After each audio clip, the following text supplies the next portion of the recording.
아멘. 할렐루야. 우리 앞뒤 자고 계신 분들에게 주의 이름으로 사랑합니다. 주의 이름으로 축복합니다. 아멘. 할렐루야.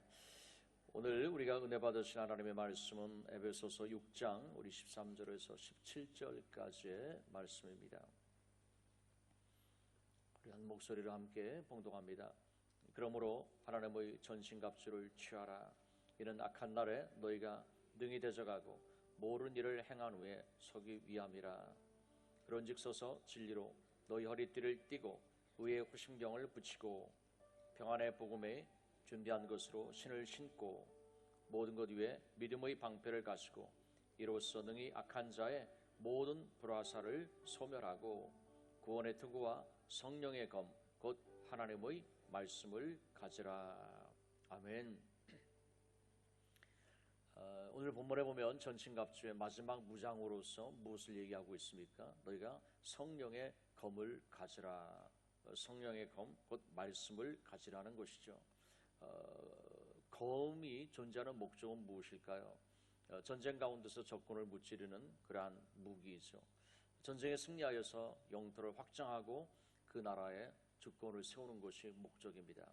마찬가지로 성령의 검의 목적이 있다면 어둠의 세력을 물리치고 잃어버린 영혼들을 주님께로 인도하여서 하나님의 그러한 통치와 다스림 가운데 하나님의 나라가 확장되어지는 그 일에 있습니다.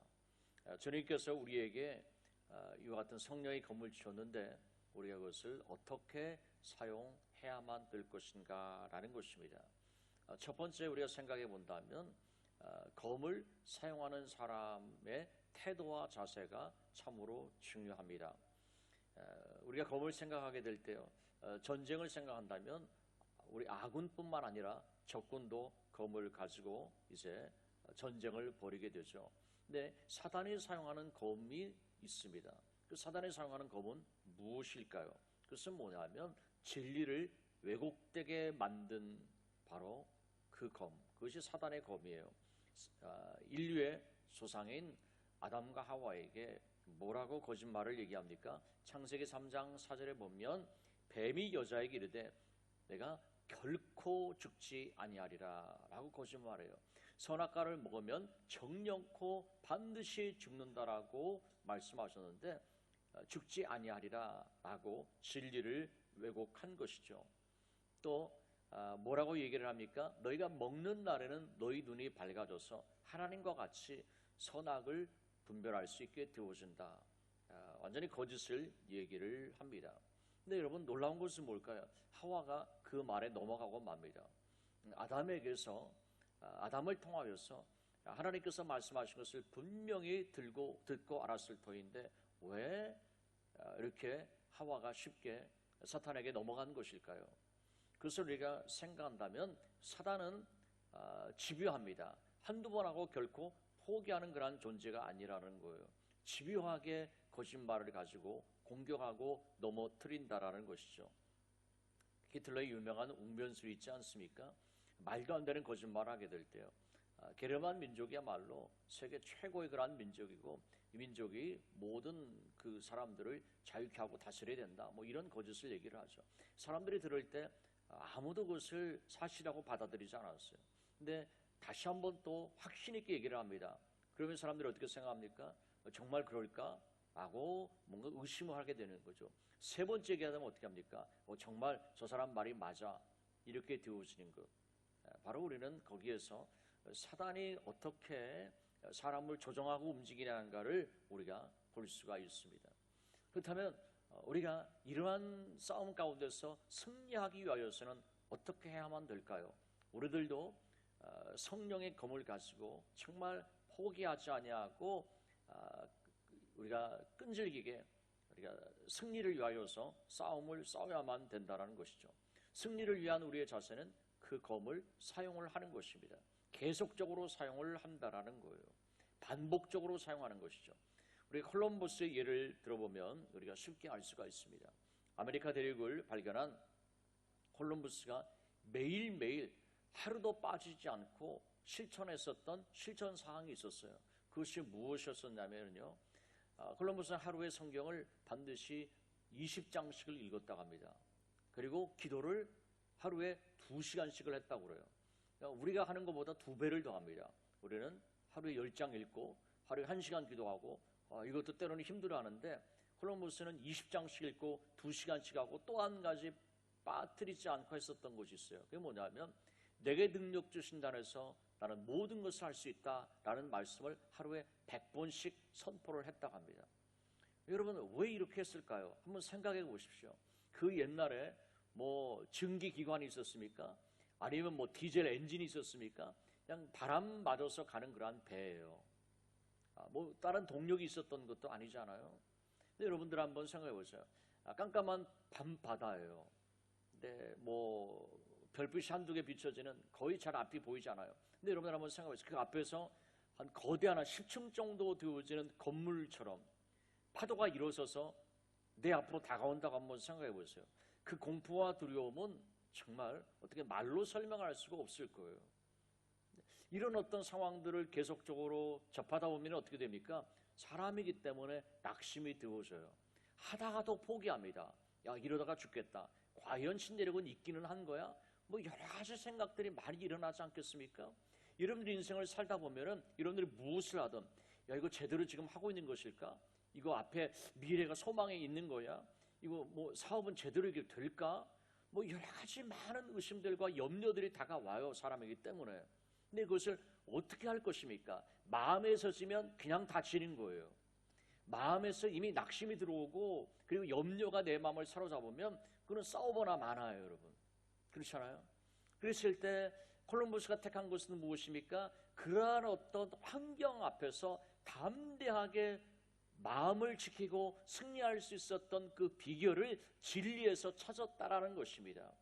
내가 마음의 의심이 물밀듯이 다가오게 될 때 내 심령이 공허하지 아니하고 의심으로 가득 차지 않기 위해서 하나님의 진리로 채웠다라는 거예요, 여러분. 그리고 기도했다라는 것입니다. 그래서 브레이크스루 한 거예요. 그리고 나아가서 담대하게 말씀을 선포했어요. 하나님의 말씀을 선포했다라는 것이죠. 여러분, 하나님의 말씀에는 놀라운 능력이 있지 않습니까? 창조적인 그런 능력의 역사가 있다라는 거예요. 근데 콜럼버스가 그냥 배출항해 가지고서 한 번에 발견한 것이 아니에요. 이러한 이 시행착오를 몇 번을 겪었냐면은 무려 31번을 겪었습니다, 여러분. 31번을 거듭하는 동안 포기하지 않았다라는 거예요. 여러분, 얼마나 놀랍습니까? 그래서 마침내 1620년도 9월 15일 날 신대륙을 발견하고야 말았습니다. 여러분, 인생의 문제를 해결할 수 있는 능력이 나에게 없습니다 라고 그렇게 고백한다 할지라도 여러분들, 그것은 절망이 아니에요. 괜찮습니다. 중요한 것은 뭘까요? 그럼에도 불구하고 그 문제를 향하여서 내게 능력 주신다 해서 내가 모든 것을 할 수 있습니다 라고 고백할 수 있다면, 할 수 있거든요. 무슨 말이냐? 믿는 자에게는 능치 못할 일이 없느니라 라는 그러한 믿음을 포기하지 않는다면 내가 연약하다라는 사실이 오히려 나에게는 놀라운 축복과 기적의 기회가 되어줄 수 있다라는 거예요. 그리스도인은 역설적인 삶을 살아가는 사람들이죠. 고린도후서 9장 12장 9절 말씀 우리 같이 한번 읽어봅니다. 나에게 이르시기를 내 은혜가 내게 족하도다. 이는 내 능력이 약한 데서 온전하여 짐이라 하신지라. 그러므로 도리어 크게 기뻐함으로 나의 여러 약한 것들에 대하여 자랑하리니 이는 그리스도의 능력이 내게 머물게 하려 함이라. 약하기 때문에 하나님을 더욱더 의지할 수밖에 없습니다.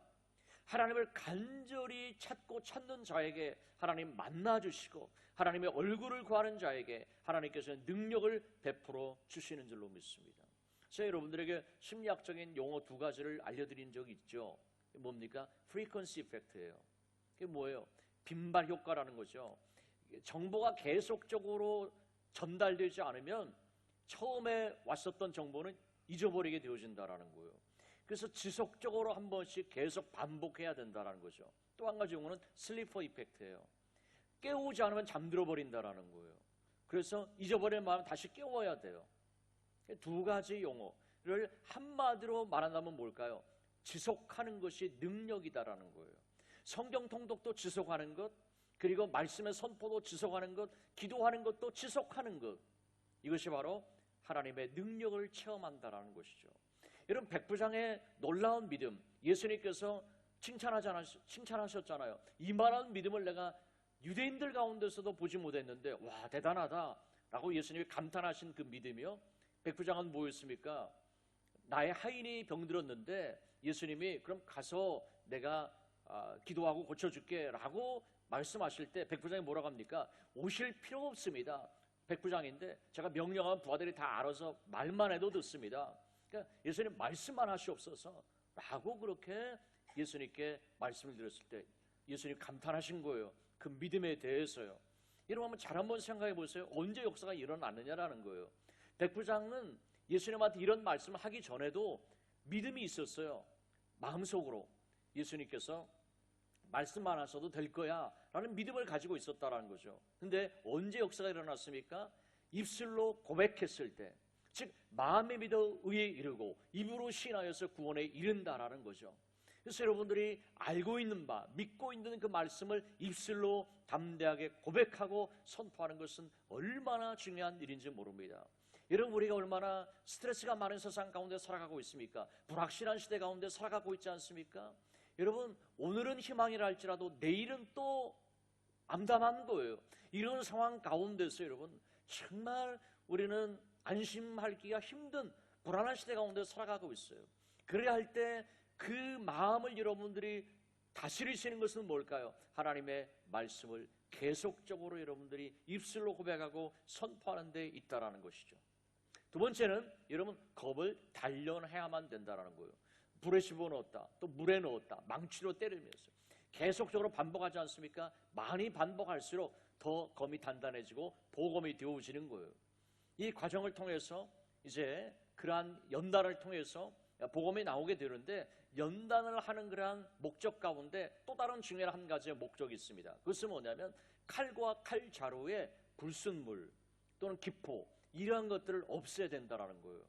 여러분, 아무리 검이 좋아도 내리쳤는데 여러분 칼자루에서 칼이 그냥 떨어져 버렸어요. 이거는 안 되는 거잖아요. 그래서 불순물을 제거한다라는 거예요. 영적 싸움 가운데서 승리하기 위해서 복음을 갖기 위해서는 무엇이 필요합니까? 부정적인 태도라는 그러한 녹슨 것을 제거해야 된다라는 거예요. 그리고 부정적인 그러한 태도만이 아니라 할 수 없다라는 그러한 생각, 부정적인 사고, 이러한 어떤 녹과 불순물들을 제거해야 된다라는 것이죠. 여러분, 그 발명한 에디슨이 있습니다. 그의 삶을 통해서 부정적인 것이라는 것, 우리가 어디까지 소망을 가질 수 있을 것이라는 것을 한번 생각해 볼 수 있어요. 그가 이제 연구소를 가지게 되어졌어요. 근데 그 연구소는 연구소가 연구단지예요. 14개 동으로 이루어져 있습니다. 이거는 미식축구장의 3배 정도의 크기예요. 그러니까 어마어마한 거예요. 얼마나 연구에 몰두했었냐면은 집에 돌아가는 것도 자주 잊어버렸어요. 그래서 이제 피곤하고 힘들면은 테이블 위에서 그냥 새우잠을 자고 그러면서 연구를 거듭하고 몰두를 했습니다. 근데 어느 날 밤에 이제 화재가 발생을 했어요. 여러분 한번 생각해 보십시오. 자기의 정말 그 생명을 걸고 자기의 모든 노력이 거기에 다 쏟아져 부어져 있는데 그냥 다 불에 타서 지금 사라져 가고 있는 거예요. 여러분 같았으면 어땠을까요? 아마 기절했든지 아니면은 낭망해서 이 심장마비가 왔든지 하여튼 그랬을 거예요. 그러는데 에디슨은 뭐라고 얘기를 했냐면은요, 옆에 있는 아들에게 이렇게 얘기했습니다. 아들아, 빨리 집에 가서 어머니 모시고 와라. 내 평생에 이런 큰 불은 본 적이 없다. 불구경하라고 엄마 빨리 모시고 와라. 그래서 불에다 타는 거 불구경을 했어요, 여러분. 그리고 나서 한 말이 정말 도전이 되어집니다. 뭐라고 얘기를 했냐면요, 내 나이 지금 67세입니다. 그러니까 한국말로 하면 68세 하면 69세라는 거예요. 내 나이 67세입니다. 근데 나는 새 출발을 할 만큼 결코 늙지 않았습니다. 놀라운 고백 아닙니까? 나는 평생토록 이러한 경험들을 숱하게 하면서 살아왔고 이겨내 왔습니다. 라고 고백을 했어요. 그리고 그의 말한 대로요 연구소를 다시 재건했습니다. 그리고 17년 동안을 일하면서 많은 발명품들을 이제 발명하게 됐다라는 거예요. 여러분. 놀라운 일 아닙니까? 67세인데도 내가 결코 다시 일을 시작하기에 늦지 않았다라는 것입니다. 여러분. 포기하지 아니하는 삶, 늘 도전하는 그러한 삶. 여러분, 하나님 때문에 나에게는 소망이 있습니다. 하나님께서는 나 인생 가운데 새 일과 새 역사를 이루어 주십니다. 할렐루야. 이 믿음이 있어야 된다라는 거예요. 한국에 호서대학교를 세우신 분이 60세 은퇴를 하셨어요. 그리고 나서 90세가 되셨어요. 그런데도 아직 건강하신 거예요. 그래서 그분이 이런 한탄을 하셨어요. 내가 은퇴하고 나서 난 쉬어야지. 난 이제 일 마쳤는데 이루어서 왔는데 30년이라는 세월이 지났다는 거예요. 90세를 친자면은 30년은 인생의 3분의 1이에요. 3분의 1을 그냥 아무것도 안 하고 별 할 일도 없이 그냥 그렇게 살아왔다라는 거예요. 너무 억울해가지고서 그때부터 언어 공부를 하기 시작했대요. 90세 때요. 앞으로 30년을 바라보면서. 그래서 115세인가? 올해 얼마 전에 돌아가셨어요. 여러분, 우리가 주님 안에서 결코 늦은 것은 없다라는 거예요. 또 새롭게 시작한다라는 거예요. 할렐루야. 하나님 안에서는 여러분 불가능한 일이 없는 줄로 믿습니다. 이 믿음, 부정적인 태도, 여러분 안 된다는 그러한 생각, 그런 것들이 여러분 가운데서 이제 사라질 수 있기를 주의 이름으로 축원합니다. 여러분, 유대인 심리학자인 빅터 프랭클이 이러한 유명한 말을 했습니다. 인간의 마지막 자유는 무엇입니까? 어떠한 상황 가운데서도 우리가 우리의 태도를 선택할 수 있는 것이 우리 인간이 가질 수 있는 마지막 최고의 자유입니다 라고 그렇게 얘기를 했어요. 예를 들어서 바로 이러한 거예요. 성경에서요 가나안 땅을 12명에서 정탐하러 가지 않았습니까? 근데 열 정탐꾼은 무엇입니까? 가나안의 그 장대한, 기골이 장대한 네피림 후손, 안악자손 대장부들을 보면서 뭐라고 고백을 해요? 우리가 스스로 보기에도 메뚜기 떼와도 같아. 그래서 완전히 우리는 그냥 몰살당할 거야. 그 땅에 들어가기만 한다면. 이러한 고백을 해요. 이러한 태도를 가지고 있었어요. 근데 여호수아 갈렙은 어땠습니까? 똑같은 상황이었어요. 그렇지만 그들은 보이는 대로 받아들이지 않았어요. 의지적인 선택을 했습니다. 그게 뭘까요? 문제는 밥이다라고 선택한 거예요, 여러분. 그렇게 문제에 대해서 밥으로 반응을 한 거예요. 10명의 정탐꾼은 문제에 대해서 우리는 메뚜기야 이렇게 반응을 한 거예요. 여러분, 여러분 똑같은 사실에 대해서 어떻게 반응하냐라는 것이죠. 아무리 절망적인 상황이 날지라도 하나님이 나와 함께 하시기 때문에 나에게는 소망이야 라고 여러분들이 그렇게 반응할 수 있기를 주의 이름으로 축원합니다. 여러분, 성령의 검은 말씀이에요. 말씀은 창조적인 역사를 이루는 것입니다. 내가 힘이 없고 내가 능력이 없다 할지라도 여러분들, 그것은 여러분 우리 크리스찬들에게 그렇게 큰 문제가 아니에요. 가장 본질적인 문제는 무엇일까요? 나의 인생의 태도라는 것입니다. 그 믿음을 가지고 여러분들이 나아갈 수 있기를 주의 이름으로 축원합니다. 세 번째로는요, 검은 항상 가지고 다니면서 갈고 닦아야만 된다라는 거예요. 항상 가지고 다녀야 돼요. 여러분, 가지고 다니지 않는다면, 집에만 보관한다면 전쟁에서 아무리 좋은 검이 집에 있은들 무슨 소용이 있겠습니까, 여러분? 하나님의 말씀, 성경은 결코 장식용이 아니에요. 책꽂이에 꼽아놓으라고 있는 것이 아니다라는 것이죠, 여러분. 일주일에 한 번 주일날 가지고 나오는 것, 그것이 다가 아니라는 거예요. 근데 요즘에는 사실 뭐 성경책 안 가지고 다니시는 분들 계시죠, 꽤. 성경책 안 가지고 다녀도 불편한 일이 별로 없어요. 다 스크린에 나오니까. 근데 어찌해든요, 하나님의 말씀은 그렇지만 여러분들이 늘 가지고 다녀야 된다는 거예요. 그 검을 항상 챙겨 갖고 다니듯이요. 왜요? 전쟁터이기 때문에. 이렇게 평안한데요. 별일 없는데요. 여러분, 그렇지만 여러분들이 의식하든 의식하지 않든 여러분들이 지금 전쟁터 속에 살아가고 있습니다.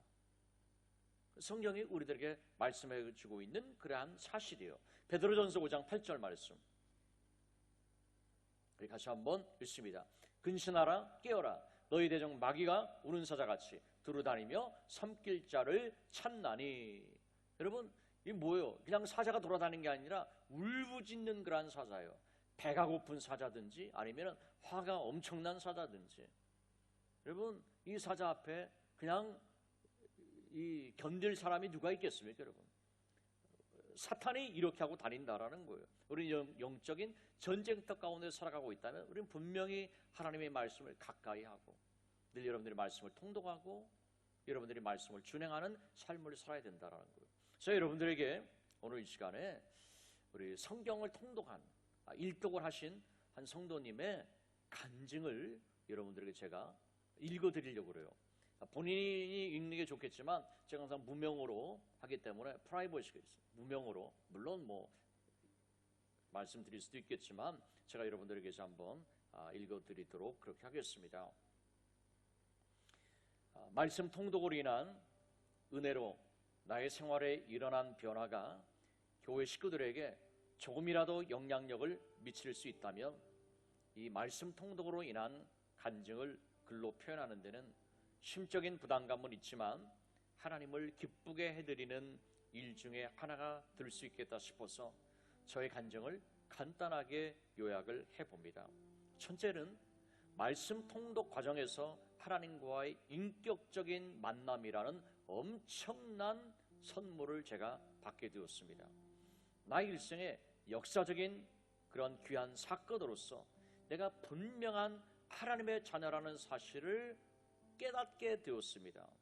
그리고 분명히 내가 누구인가라는 정체성에 대한 확신을 갖게 해주었고 찾게 만들어 주었습니다. 여러분은 누구입니까? 내가 누구인가를 안다라는 것은 가장 기본적이고 중요한 일이죠.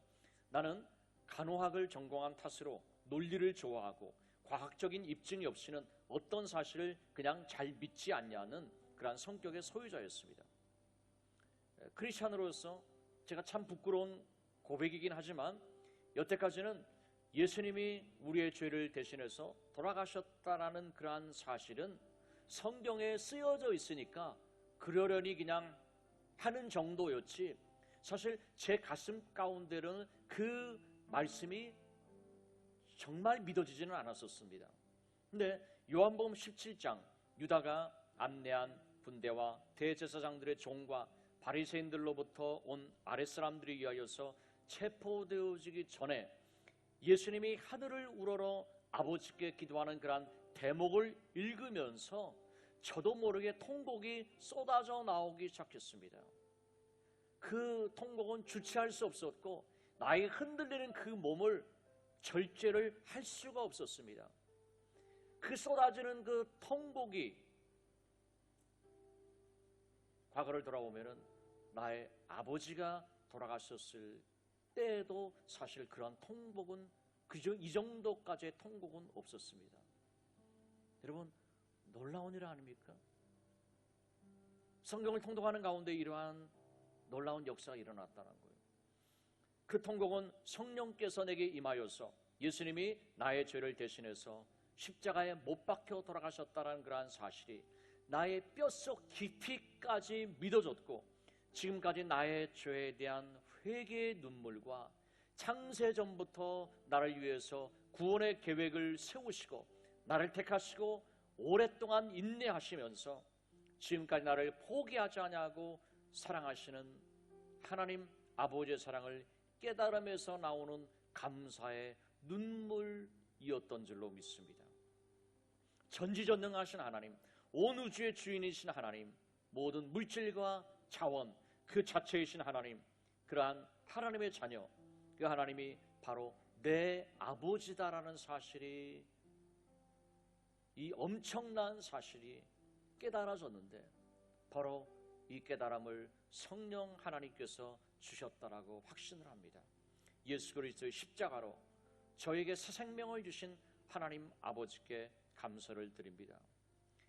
또한 말씀 통독 중 이해가 되지 않아서 궁금증을 가지고 있었던 그러한 성경들이 있었는데, 여러분 성경 통독하다 보면 그러한 것들이 생기지 않습니까? 근데 그 말씀에 대한 궁금증을 찾아 풀어주시며 그 말씀을 나의 삶의 현장에서 적용할 수 있도록 역사해 주셨습니다. 마태복음 20장 1절에서 15절까지 보면 천국을 포도원 주인에 비유한 말씀에서 그 상황이 나의 논리로서는 도무지 이해가 되지 않았었습니다. 여러분, 그 말씀은 포도원의 일꾼을 불렀는데 1시간 일한 사람이나 8시간 일한 사람이나 임금을 똑같이 주는 거예요.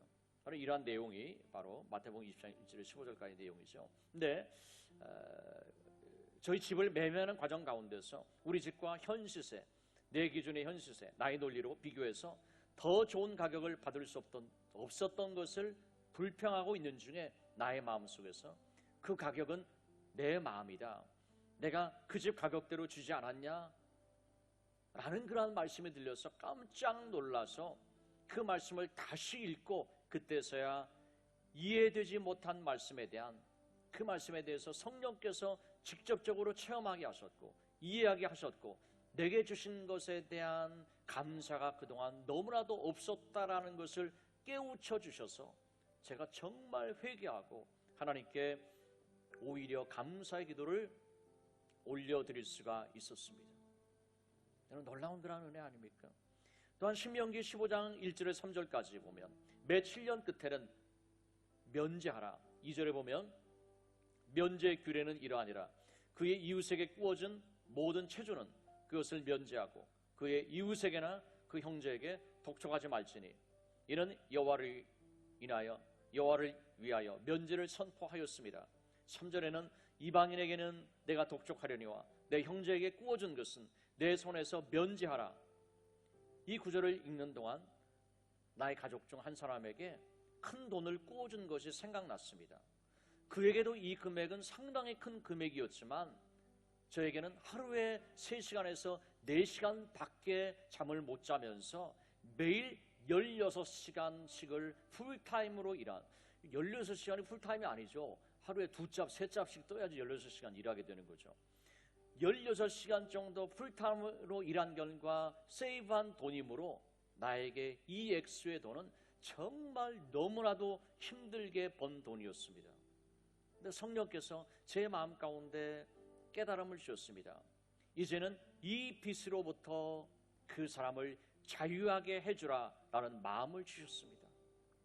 그래서 그 빚을 모두 면제해 주게 되어졌고 더욱더 깊은 사랑을 나누는 그러한 관계 자매가 되어졌습니다. 성령 하나님께서 진실로 상대방의 입장에 설 수 있도록 저를 도와주셨습니다. 하나님 감사합니다. 여러분, 얼마나 놀라운 그러한 삶의 변화입니까? 여러분, 어느 유명한 세계적인 강사의 집회에 참여해서 일어난 그러한 삶의 변화가 아니에요. 아니면 성경 공부를 열심히 해가지고 얻어진 그러한 결과도 아니에요, 여러분. 그냥 성경을 읽었어요, 내가. 그랬을 때 하나님의 성령께서 친히 그 마음을 그렇게 변화시켜 주었어요. 그리고 그 마음 가운데 놀라운 기쁨을 주신 거예요.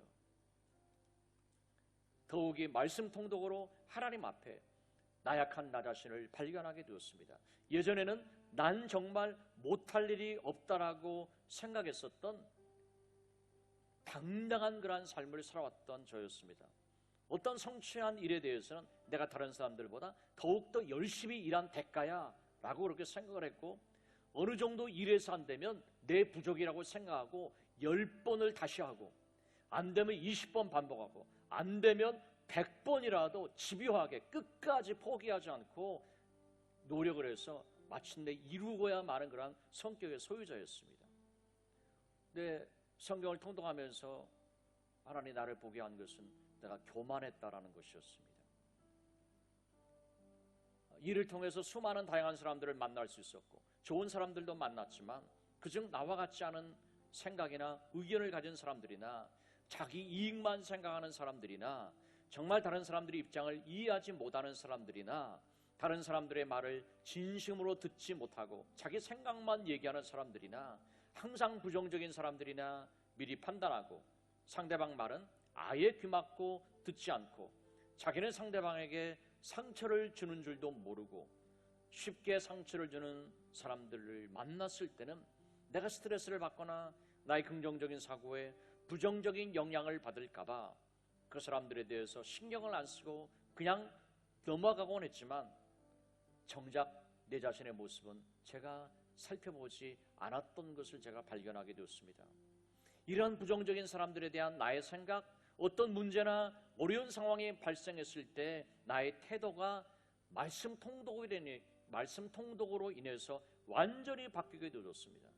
하나님이 내게 이 상황과 이러한 사람들을 내 주변으로 보내주신 분명한 이유 또는 의도가 있다라는 것을 믿게 되었고, 내 생각을 내려놓고 하나님이 그 상황을 나에게 허락하신 그 의도를 마치 가시덤불 속에 숨겨진 보물을 찾듯이 그 하나님의 의도를 찾으려고 노력을 했습니다. 마침내 그러한 사람들을 통해서 나의 모습을 보여주셨습니다. 그러한 사람들이 바로 나의 속사람 가운데 한 부분이라는 것을 깨닫게 해주시려는 것이 바로 하나님의 온전한 뜻이었다라는 것을 제가 깨닫게 되었습니다. 내가 얼마나 교만했고 남을 미리 판단하고 남의 입장에 서지 못했던가, 또한 내 입에서 나오는 말로 나도 모르게 얼마나 많은 사람들에게 상처를 주고 그 사람들이 상처를 받았는가, 내 눈앞이 가려져 있던 나 자신에 대해서 눈물로 회개하는 은혜를 경험을 하였습니다. 여러분, 얼마나 놀라운 그런 은혜입니까? 얼마나 엄청난 그런 삶의 변화입니까? 성경 통독을 통해서 전지전능하신 하나님 아버지, 저는 아버지 없이는 아무것도 할 수 없는 나약한 존재임을 고백합니다. 나 앞에 가려진 것을 벗겨주셔서 나의 참모습을 깨닫게 해주시고 아버지께 의존할 수 있도록 해주셔서 감사합니다. 마지막으로 말씀 통독 기간 중에 통독과 더불어서 기도의 필요성을 제가 절실하게 느끼게 되었습니다. 기도하는 곳에 게을렀었던 나 자신에게 최근에 시티의 JCC 새벽기도에 참석하고 있던 딸, 평소에 서로 바빠서 대화가 부족했었는데 그 딸을 통해서 새벽기도에 딸과 함께 나가게 되어서 딸과 매일 아침 데이트를 할 수 있는 시간과 하루를 더 길게 쓸 수 있도록 허락해 주신 하나님께 감사를 드립니다.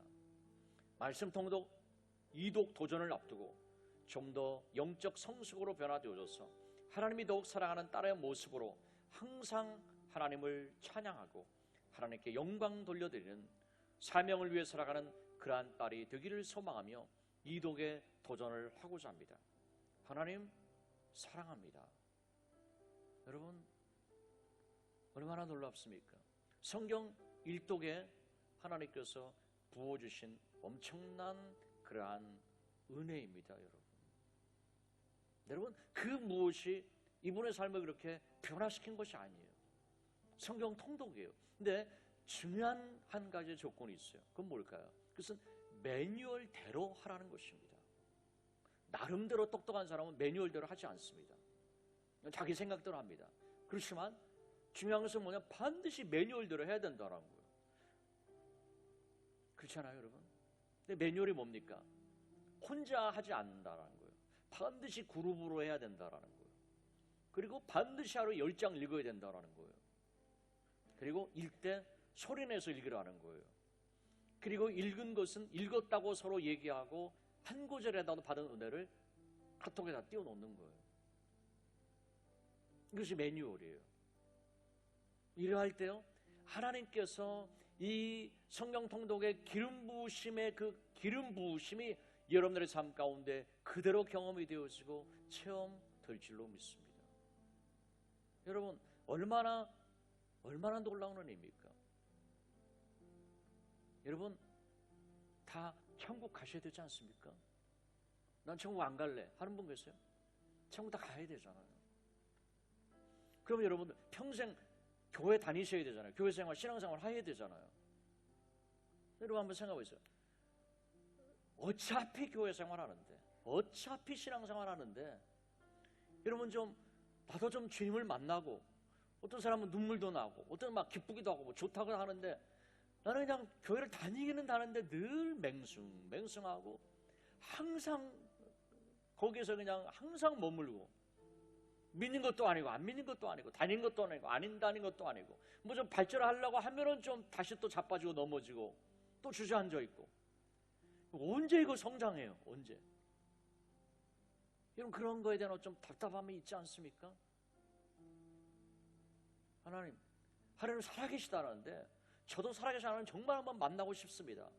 그래서 내 힘과 능력이 아니라 여러분 내 건강이 내 건강입니까? 아니, 여러분 오늘 막 건강한 운동선수도요 내일을 보장할 수 없는 거예요. 여러분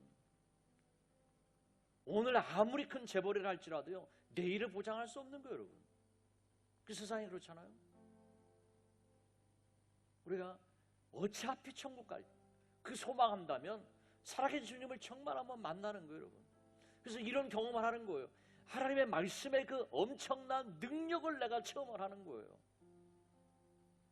말씀은 정말 살아있고 운동력 있고 좌우에 날쌘 것마다 더 예리해서 혼과 골수와 관절을 찔러 쪼개기까지 한다라는 그 말씀의 능력을 내가 경험해 보는 거예요. 말씀으로 살아가는 거예요. 그래서 어떠한 가장 힘든 상황 가운데서도 내게 능력 주신다 해서 내가 모든 걸 살 수 있습니다라고 선포하며 상황을 극복하고 역전해 나가는 거예요. 여러분 할렐루야. 여러분 이러한 정말 놀라운 그러한 삶을 여러분들이 경험하고 싶지 않습니까? 내 지식, 내 경험, 내 생각 여러분 아무리 머리를 써도 거기서 거기에요. 여러분 하나님의 말씀 초자연적인 그러한 능력 초자연적인 하나님의 역사 도우심이 우리 가운데 필요하지 않습니까? 여러분 무엇을 하든지 간에 여러분 그 비결이 어디 있는 것입니까? 성경 통독에 있다라는 것입니다. 여러분 생각해 보세요. 좋은 식당이 있어요. 식당에 갔습니다. 와, 이 식당 인테리어도 너무 멋있네. 와, 음식은 더 환상이네. 그리고서 나왔어요. 그냥 여러분 이러한 것과 식당에 들어가서 식탁에 앉아서 정말 기가 막힌 음식들 내가 먹어보는 거예요. 여러분 어떤 사람이 되고 싶습니까? 음식을 먹어봐야 되지 않겠어요? 여러분 하나님의 말씀 뭐예요? 생명의 양식이다라는 거예요. 양식. 우리 한번 눈을 감습니다. 여러분 지금까지 어떻게 신앙생활을 했던지 간에요 이 간증을 하신 분은 50대 중반이 넘으신 분이에요. 여러분 이 50이 넘은 이 사람을 누가 변화시킵니까? 여러분 안 됩니다. 여러분 누가 할 수 있습니까? 하나님의 말씀이 하는 거예요. 여러분. 인생이 역전되어지고 인생이 이렇게 변화될 수 있고요 이렇게 세워질 수 있다는 것이죠. 여러분 하나님 제가 하나님의 말씀은 연애편지라고도 말하기도 하죠. 우리에게 주신 생명의 양식이요. 여러분 한번 생각해보세요. 하루 3끼를 다 찾아 먹으면서 어떻게 하나님의 생명의 말씀은 안 먹습니까? 여러분 자각증상이 없죠. 자각증상이 없다고 해서 여러분들 굶주리고 피폐하고 여러분 완전히 황폐해지고 영혼이 그렇게 되어졌다라는 거예요. 여러분 그래서 내 신앙생활이 너무 무력한 거예요. 말씀의 능력을 경험하지 못하는 거예요. 믿는 것도 아니고 안 믿는 것도 아니고 뭐 교회 다니는 것 같기도 하고 안 다니는 것 같기도 하고 언제까지 이러겠습니까? 무엇이 삶을 변화시켰어요? 성경 공부입니까? 제자 훈련입니까? 아니면 여러분 뭐 부흥회입니까? 무슨 집회입니까? 아니에요. 내가 그냥 하나님 앞에서 성경을 읽은 거예요. 하나님의 말씀으로 생각하고 여러분 하나님 제가 성경 통독을 하고 있다면 이 가운데 나도 주님을 만나기를 원합니다. 기도하십시오. 아직 안 하고 있습니까? 해야 돼요. 여러분 반드시 해야 돼요. 매뉴얼대로 하십시오. 여러분 하나님 그렇게 하기를 원합니다. 저를 도와주시옵소서. 우리가 시하는 마음을